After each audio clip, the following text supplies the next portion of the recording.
घरचा आपला आंबा तर पिकायला सुरुवात झालेली आहे. चला म्हटलं रोज रोज रस खाऊन कंटाळा आलाय तर आज करूया छान अशी लस्सी. तर घरच्या साहित्यापासून अगदी थोड्याशा साहित्यापासूनच लस्सी करायला घेतलेली आहे. तर इकडे मी 2 केशर आंबे घेतलेले होते. मस्त असा आंबा पिकायला सुरुवात झालेली आहे आणि म्हणलं चला आता वेगळे वेगळे प्रकार तर ट्राय करून पाहूया. तर आता घरच्या साहित्यापासून बनवायचं, ह्याला काही वेगळं बाकीचं बाहेरचं साहित्य लागणार नाही. तर इकडे बघू शकता छान असा आंबा तर पिकलेला होता. आता असे कट मारून घ्यायला कोणाकोणाला आवडतं आहे नक्की कमेंटमध्ये सांगा.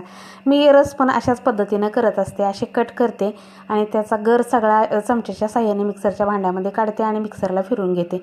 रससुद्धा खूप चांगला होतो. आता काही जणांची पद्धत वेगळी असते, माझी पण पद्धत अशीच आहे. इकडे बघू शकता असे कट करायला मला फार आवडतात, त्यामुळे हे कट करून आंबे इतके सुंदर दिसत होते आणि वास तर खूपच छान. केशर म्हटल्यानंतर विचारूच नका, त्याची चव तर खूपच चांगली असते. इकडे बघू शकता आपले असे कट मारून घेतले आणि सगळ्या त्या दोन्ही आंब्याचा गर काढून घेतला आपल्या मिक्सरच्या भांड्यामध्ये आणि त्याच्यामध्ये फक्त मी 2 चमचे दही टाकलेलं आहे आणि अशा पद्धतीने सगळा गर काढून घेतला आणि दही टाकायचं. आता आईस क्यूब प्रत्येकजण टाकतात, पण मी आईस क्यूब टाकलेलं नाही. थोडंसं फ्रीजमधलं थंड पाणी टाकलं, कारण सकाळी मी आईस क्यूब म्हणजे लावायला विसरले होते. आणि तसंही मी जास्त थंड खात नाही, नॉर्मली फ्रीजमधलं खाते, जास्त खूप गार करून खात नसते. तर आईस क्यूब तर नव्हते माझ्याकडे, त्यामुळे मी थोडंसं थंड पाणी टाकलं. आता बघू शकता मी अगदी थोडंसं टाकलेलं आहे. आता ह्याला मिक्सरला छान असं 2-3 गरके मारून घ्यायचे, म्हणजे आपलं दह्याचं आणि आंब्याचं एक जीव होतो आणि मस्त अशी आपली मँगो लस्सी तयार होते. इकडे लस्सी करायला घेतली आणि 2 सेकंदात लाईटच गेली. परत लाईट आली, त्यानंतर परत मी फिरवून घेतलं आणि बघू शकता आपली लस्सी मस्त घट्टसर अशी तयार झालेली आहे.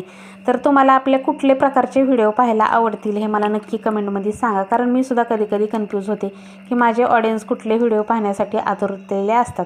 मी आता घरातले सगळे मिक्स व्हिडिओ टाकत असते, कधी रेसिपी टाकते, कधी घरातलं रुटीन टाकते, कधी देवपूजा, सकाळचं मॉर्निंग रुटीन टाकते. तर तुम्हाला सगळे पाहायला कसे आवडतात हे कमेंट करून सांगा. चला तर छान अशी मस्त लस्सी तयार झालेली आहे अगदी घरच्या साहित्यापासून. तर त्याला आपले काजू, बदाम, पिस्ते थोडेसे कट करून घेतले आणि त्याने छान सजवलं. थोडेसे आपले आंब्याचे कट केलेले गर होते ना, तर ते सुद्धा वरती टाकून घेतले आणि आपली पिण्यासाठी लस्सी तयार झालेली आहे. आता तुम्हाला थंड पाहिजे असेल तर आणखीही फ्रीजला लावू शकता. मी जास्त थंड खात नाही, त्यामुळे मी आता अशीच सुरुवात करणार आहे पिण्यासाठी. तर खूप छान मस्त असं बाहेर जाऊन काय खाण्यापेक्षा आपण घरीच काय प्रकार तयार करून घरच्या घरीच बनवून खाल्लेले खूप चांगलं आणि हेल्दीसुद्धा असतात, आपल्या स्वतःच्या हाताने केलेले. चला तर आपली मँगो लस्सी तुम्हाला आवडली का नाही नक्कीच कमेंट करून सांगा. व्हिडिओ जर आवडला तर लाईक करा, शेअर करा. चॅनलवर जर नवीन असाल तर चॅनलला सबस्क्राईब करा. आणि हो बरं का, तुम्ही कुठून व्हिडिओ पाहता हे नक्की मला कमेंटमध्ये सांगा. चला तर श्री स्वामी समर्थ, भेटूया उद्याच्या व्हिडिओमध्ये.